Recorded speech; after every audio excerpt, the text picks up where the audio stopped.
Good afternoon, everybody. Today we are going to discuss about the structure of human ear. As already we have learnt about the sense organs, in that human eye we already discussed. Now we are going to discuss about the structure of human ear.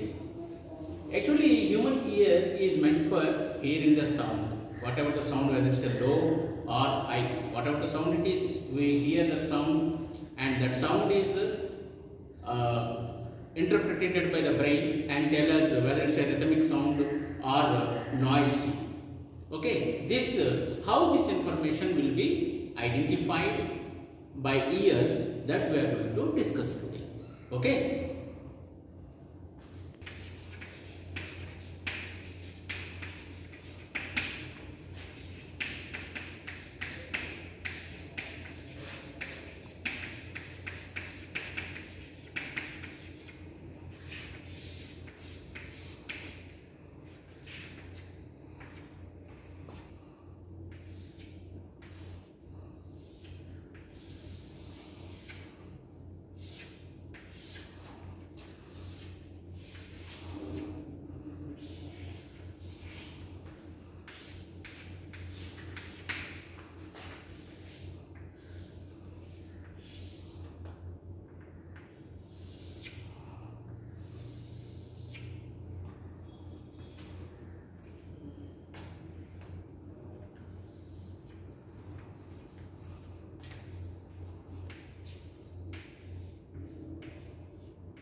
show this diagram.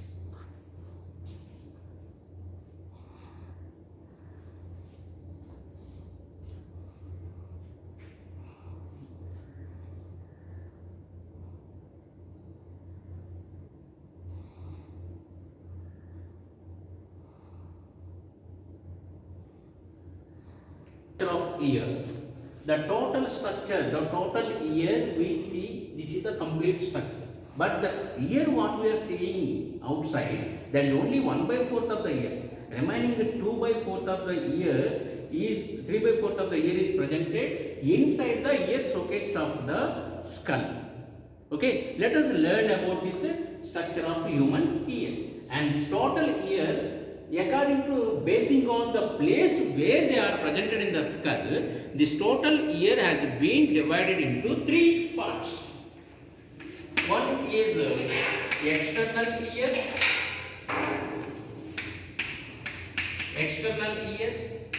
second one middle ear, third the inner ear. So external ear, middle ear and inner ear. Let us learn one by one. External ear. Again this external ear is having the 3 parts in it. The one part is 3 parts. Ear pinna,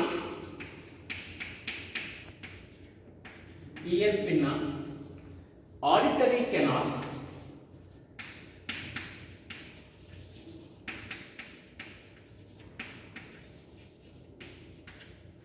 and the eardrum. Let me explain about this ear pinna. The external ear, the ear what we are seeing from outside, that is called as ear pinna. It is composed of a smooth muscle, smooth bone is called as cartilage. It is a smooth bone having a flexibility so that we can shape of this ear pinna. And also the ear pinna is arranged on the either side of this face in the shape of dome shape.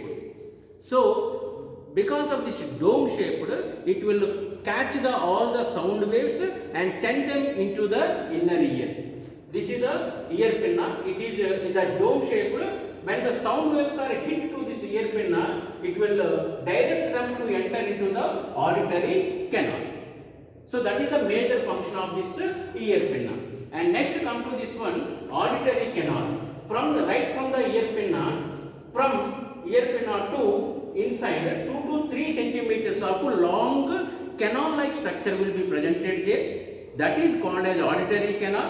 It will carry all the sound waves in the form of vibrations. Okay, I think you might be having a doubt here. Some bulged parts are there. What are those? These are called wax glands. These are presented in the auditory canal, and these will produce or secretes some gum sticky like structure is called as wax. Simply we can say earwax. The brown color structure will be there. When the sound waves are traveling along with this auditory canal, along with the sound waves, dust particles also will be carried. So those dust particles are caught by this earwax and forms some semi-solid like structure. So now and then we have to clean our ears. We remove that earwax completely so that the sound waves clearly and fast it will be enter into the inner ear. That is the major function of this wax glands. And after the auditory canal, only the function of the auditory canal is to only carry the sound waves in the form of vibrations. And at the end of this auditory canal, there is a flap-like structure that is called as eardrum. It is obliquely arranged, and its eardrum, and also said to be as tympanum. So we can say that as tympanic membrane. So whatever the sound waves are traveling along with this auditory canal reaches and hit the eardrum.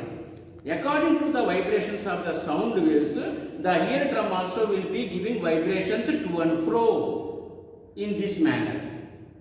Okay. So this is the major function of the eardrum. It receives the vibrations along according to the vibrations. It will give the vibrations. Okay. And next we will move to the middle ear. The middle ear is having the two parts in it. Middle ear is having the two parts. One is ear vesicles and eustachian tube.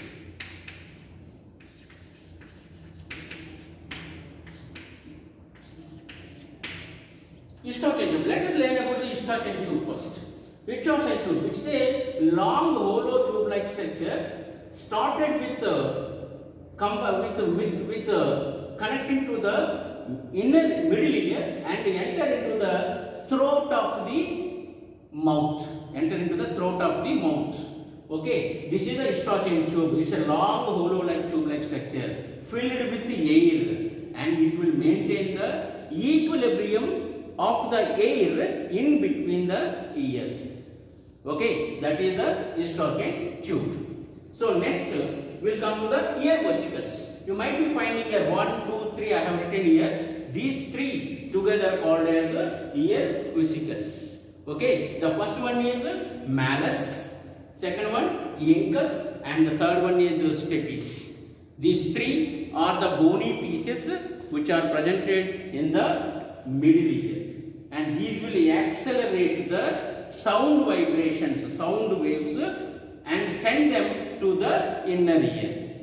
Malleus is connected to the eardrum. It is like a hammer-like structure, so that it's also called as hammer. Malleus. And incus is connected to the malleus, and the stapes are connected to the incus. So malleus, incus, stapes.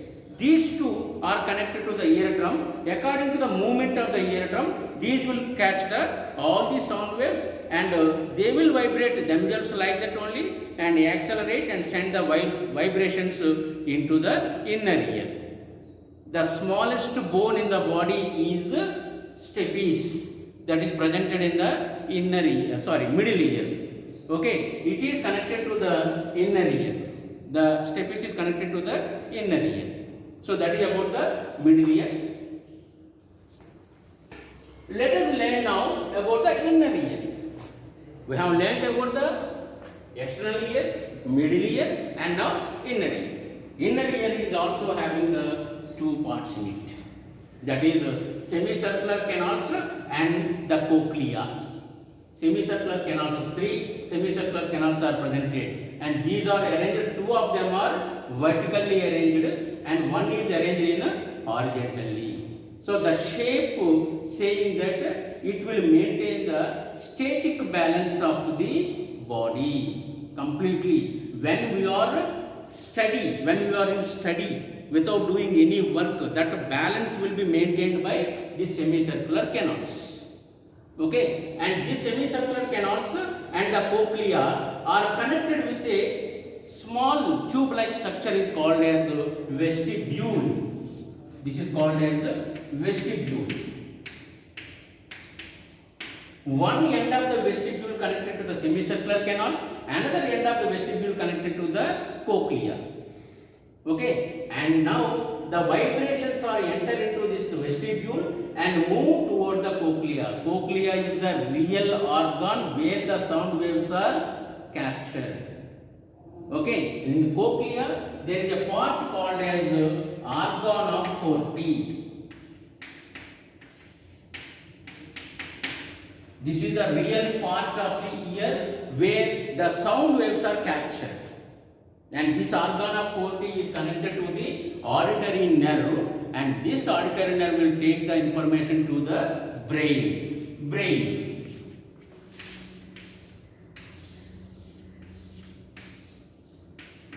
So the brain, the cerebrum, cerebellum, and medulla oblongata.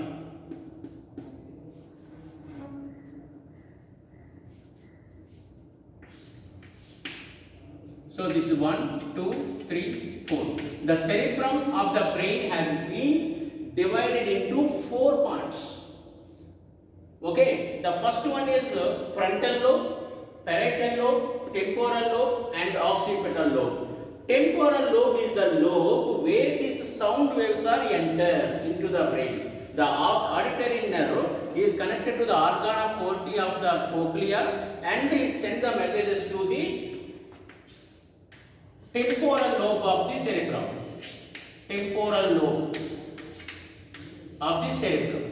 There the sound is interpreted and tell us whether it is a noisy or a rhythmic sound. According to that, it will give us suggestions. If it is a rhythmic sound, help us to listen the sound. If it is a noisy, tells us about that sound and informate us to close our ears with the fingers. This is the sensory information done by the brain. Thank you.